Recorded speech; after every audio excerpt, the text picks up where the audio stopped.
Well, good morning, my little crunchy churros. I used to work at Costco.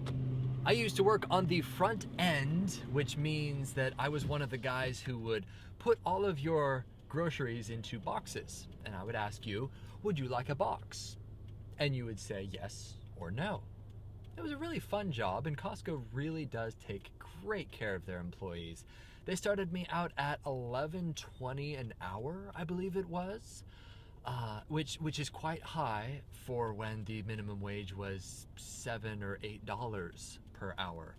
So starting someone out like that in a grocery store, a warehouse, is quite significant.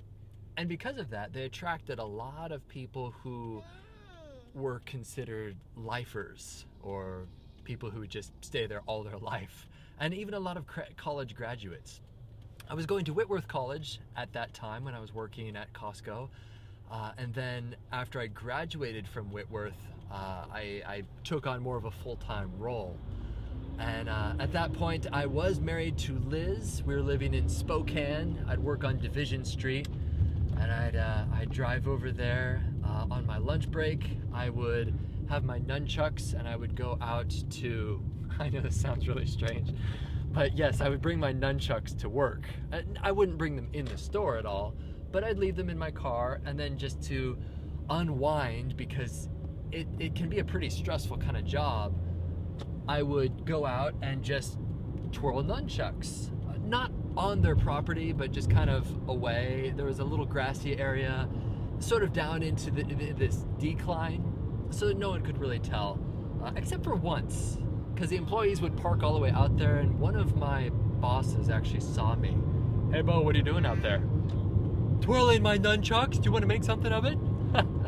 But nunchucks are kind of the equivalent of juggling or playing with a yo-yo.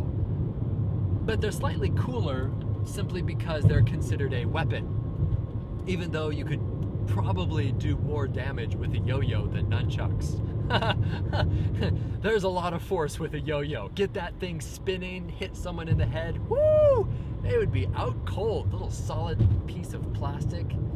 Yikes. But anyway, nunchucks.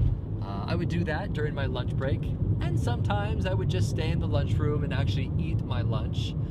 And they would have a big TV in there, and sometimes they would have sandwiches or other promotional material that was left over from the American Express credit card promotionals that they would run. And they at one point asked me if I would like to participate in these credit card pushes and ask people if they would like to sign up for American Express. And of course, me being the plucky person that I am, I said, sure, yeah, just tell me what to do and I'll do it. As long as it's legal. Even that, I am okay with, no, I won't go into that.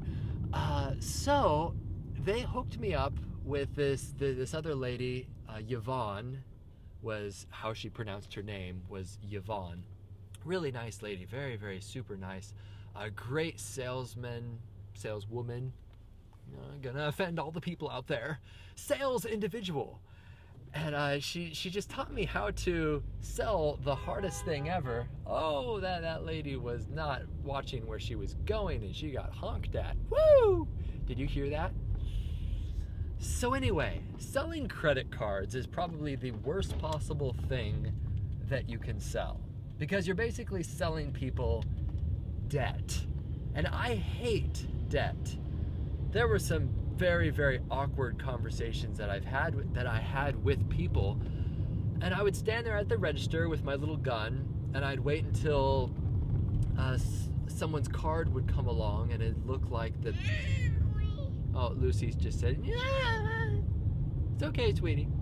I'd wait until I saw that they didn't have an American Express card, and I'd beep them, and it showed me on this little readout what they had purchased there. Not item by item, but overall. Like, this person has purchased $30,000 this year at Costco. And you would do a quick little calculation in your head, and you find out that if in fact they charge that to an American Express card, then they'd be getting 1% back, which is quite significant.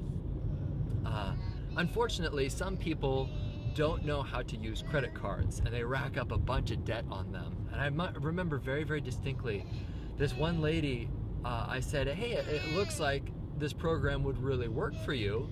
Are you interested in signing up for this American Express card? And I was very polite like that. I didn't get in people's way or was pushy. I made sure that it would actually work for them before I tried to sell them on this. I hate it when salesmen try to get you to buy something that doesn't actually work for you. That's not the point of sales.